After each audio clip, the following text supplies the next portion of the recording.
天渐渐黑了，卡尔松整个白天都没有露面。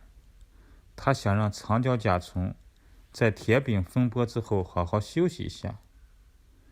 小家伙陪着朱利尤斯叔叔去了一趟铁路博物馆。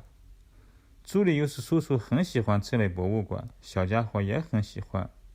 然后他们回家和包克小姐一起吃晚饭，一切都平安无事，没有卡尔松在。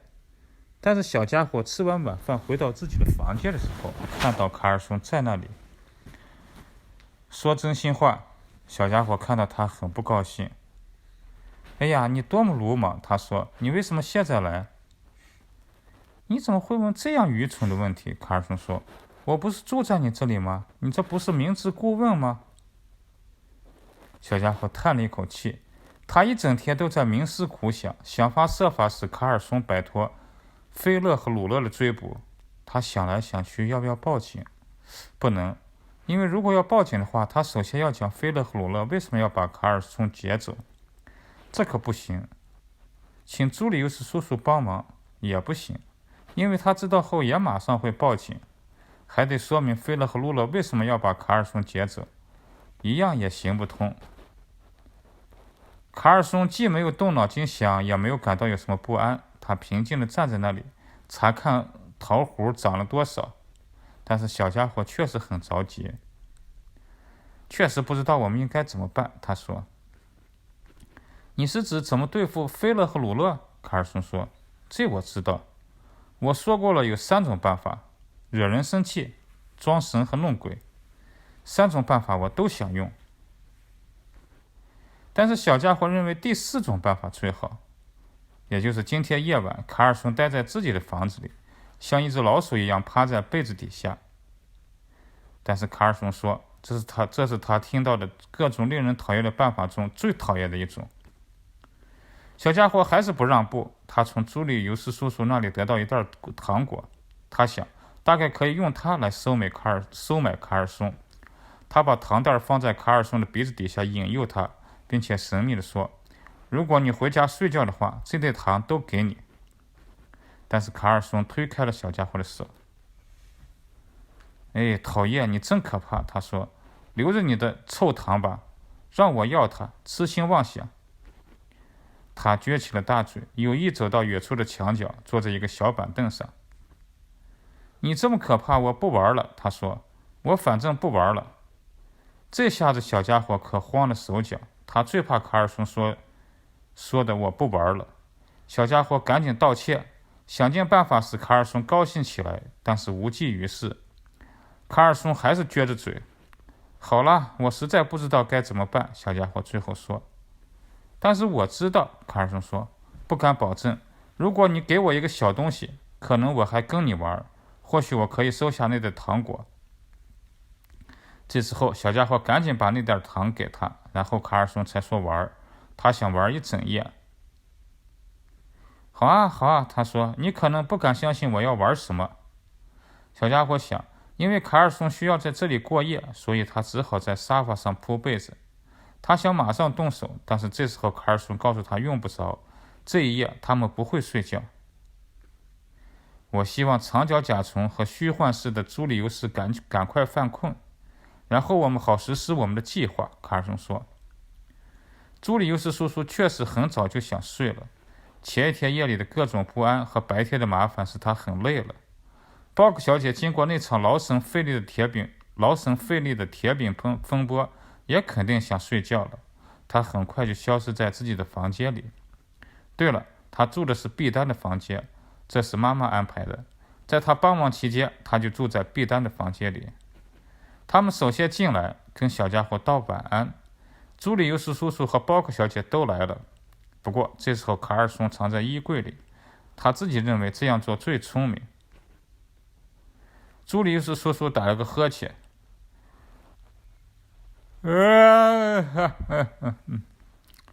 我希望睡神用布隆德很快就来，让我们大家在他的红伞下马上入睡，他说。对，你说的对，小家伙想，只不过他只是高声说，晚安，朱利尤斯叔叔，睡个好觉，晚安，鲍克小姐。你赶快去睡觉吧，包克小姐说，然后他们就走了。小家伙脱掉衣服，穿上睡衣。他觉得，如果包克小姐或者朱利尤斯叔叔半夜起来看见他的话，他穿着睡衣会更好。小家伙和卡尔松要趁朱利尤斯叔叔和包克小姐睡觉的时候，玩一种叫做饿死狐狸的纸牌。但是卡尔松老弄虚作假，他总是想赢，不然他就不玩了。小家伙让着他，尽量让他赢。但是当最后看来他无论如何也要输一把的时候，他把纸牌呼噜到一边说：“我们已经没有时间玩牌了，我们马上开始行动吧。”就在这个时候，朱利尤斯叔叔和包克小姐都睡着了，没有借助于睡神布隆德的帮助和红伞。卡尔松兴致勃勃地从一个卧室的门口跑到另一个卧室的门口，比较不同的呼噜声。世界上最好的打呼噜问题专家，猜一猜是谁？他得意地说：“谁呀？”他呀！他为小家伙模仿朱利尤斯叔叔怎么打呼噜，而包克小姐又怎么打呼噜。嗝儿，虚幻的朱利尤斯这样打，但是长脚甲虫这样打。嗝儿，嗝儿，后来卡尔松想起了别的事情，他还有很多糖果。尽管他已经请小家伙吃过一块，自己吃了10块，但是这时候他说，他一定要把糖袋藏到什么地方去，因为他要做事情必须把双手腾出来，那么一定得是个绝对保险的地方。因为小偷会来，他说，屋里有没有装钱的保险柜？小家伙说，如果有的话，他首先要把卡尔松锁在里边，可惜没有。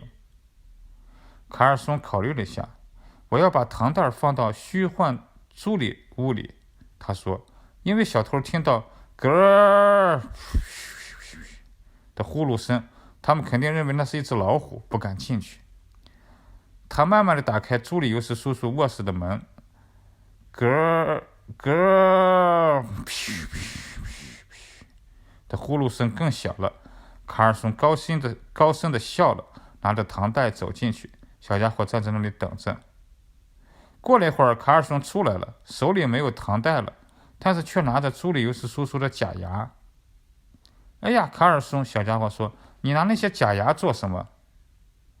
你大概不相信我会把糖存在一个有假牙的人那里。卡尔松说，如果虚幻朱莉夜里醒来看见了糖袋怎么办？如果假牙在他手边，他就会大吃大嚼起来。朱利尤斯叔叔不会那样做，小家伙肯定地说，别人的糖他一块也没有拿过。你别犯傻了，他会以为是虚幻世界的仙女下凡送给他一袋糖果的。卡尔松说，这是他自己买的，他怎么会有这个想法呢？小家伙反驳说，但是卡尔松充耳不闻。因为我需要那些假牙，他说。他解释说，他还需要一根结实的绳子。小家伙溜进厨房，从储藏室里取出一根晾衣服用的绳子。拿它做什么？小家伙问。我要做一个捉小偷的绊子。卡尔松说，一个可怕的、凶残的、置人于死命的捉小偷绊子。他指着他要设绊子的地方。绊子还是绊子？这个怎么样？就是绊子。使个绊，就是他比方拿绳儿，你正在走，他伸出腿绊了你一下。他指着他要设绊的地方，通向大厅有着圆形门的狭窄的衣帽间。就在这儿，卡尔松说。这个成后门路吗？在大厅的门的两旁各放到一把结实的椅子。卡尔松在很低的地方，几乎挨着地面，拉了一根绳子，做了一个捕捉小偷的绊子。把绳子拴在结实的椅子腿上，每一个在黑暗中走入大厅的人都会绊在绳子上，绝对是这样的。小家伙还记得，去年路了后，飞了想在这里偷他们的东西，他们是从门上的信筒处伸进来一根长的铁丝，然后撬开锁进来的。这次他们也会照此办理，如果他们绊在绳子上，就会正好中计。小家伙默默地笑着。后来他想起来更高兴的事情。我一直在冥思苦想。他说，因为小狗比木布一叫，全楼都会被它惊醒，他们就会溜之大吉。菲勒和鲁勒。卡尔松瞪着他，好像他不相信自己的眼睛。这样的话，他严肃地说，我做了捉小偷的绊子就没有意义了。你以为我真的会同意？这是一厢情愿。不会。狗一定要离开，绝对的。小家伙真的生气了。你这是什么意思？你把它弄到哪儿去？你想过吗？这时候卡尔松说，小狗比木布可以睡在他的房间里，他可以躺在厨房里卡尔松平时睡觉的沙发上。在卡尔松装神弄鬼的时候，他怎么打呼噜都没关系。卡尔松保证说，比木布第二天早晨醒来的时候，肉会没过他的膝盖，只要小家伙让步。但是小家伙不愿意做这样的让步，他认为把比木布弄走太不光彩。此外，他认为当菲勒和鲁勒进来的时候，有一只会叫的狗在身边非常好。对，只是他一叫，一切都得完蛋。卡尔松刻薄地说，使我永远也没有乐趣。没有，让我丝毫也不能惹人生气，装神弄鬼吓人。随你的便吧，最重要的是你的狗会整夜会叫个没完。你大概知道，小家伙说。但是卡尔松打断他的话，我不玩了，你随便找别人玩吧，我不玩了。当小家伙把比木布从篮子里拉出来的时候，他很不情愿。此时他刚刚睡着。当卡尔松风风火火地把比木布抱走的时候，小家伙最后看到的是他的两只真惊奇的大眼睛。别怕，比木布，我很快就会去接你。小家伙尽量安慰他。几分钟后，卡尔松就回来了，兴高采烈。比木布向你问好，你猜他说什么？待在你的家里真高兴。卡尔松，他说，我能当你的狗吗？我能当你的狗吗？哈哈，他不会这么说的。小家伙笑了，他很清楚比木布是谁的狗。比木布也知道。好了，万事俱备。卡尔松说，你知道，像你我这样的好朋友，有时候这个要让着那个，有时候那个要让着这个。对，不过总是我让着你。小家伙笑着说。他不知道卡尔松到底要怎么做，谁都明白，像这样一个夜晚，最好卡尔松睡在厨房的沙发上，用被子把头盖上。小狗比木布睡在床下。菲勒和鲁勒来的时候，比木布一叫，全楼都会听到，菲勒和鲁勒就会被吓跑。但是现在卡尔松要做的正好与此相反。小家伙差不多也相信他的办法很不错。小家伙也希望是这样，因为他内心也很好奇和喜欢历险，想知道卡尔松怎样装神弄鬼吓人。卡尔松此时此刻很忙，因为他认为菲勒和鲁勒随时都会溜进来。我们一定要做一个东西，一开始就能把他们吓死。他说，不需要一只愚蠢的小狗帮忙，你应该明白这一点。他跑到厨房去翻腾储藏室。小家伙有些担心，请他小声点，因为包克小姐睡在隔壁碧丹的房间里。卡尔松没有想到这一点。你在门旁边听着，他向小家伙建议说，你一旦听不到咯儿和咯儿嘘的呼噜声，你就要说一声，因为这时候有危险来了。他思索了一会儿，你知道这时候你应该做什么吗？他说，这时候你自己要立即打呼噜，打得越响越好，像这样，咯儿咯儿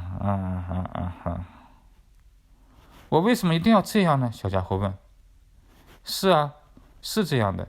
如果虚幻朱莉醒了，他就会以为他听到的声音是长脚甲虫的。如果长脚甲虫醒了，他以为他听到的声音是虚幻朱莉的。但是我知道，咯儿是你。这时候我就知道了，有人醒了，有危险来了，我就立即钻进储藏室里躲起来。嘿嘿，世界上最好的装神弄鬼者，猜猜是谁？是谁呀？不过要是菲勒和鲁勒来了，我该怎么办呢？小家伙用相当害怕的口气问。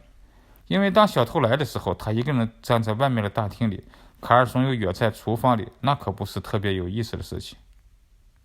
这时候你也要打呼噜，卡尔松说，像这样，咯儿咯儿。小家伙想，那么多项，跟背九九表一样困难。要记住，咯儿噼噼噼噼，咯儿啊嘘嘘，咯儿啊，咯儿嘘嘘嘘嘘嘘。不过他答应尽力而为。卡尔松走向放毛巾的被子，拿下所有的厨房里使用的毛巾。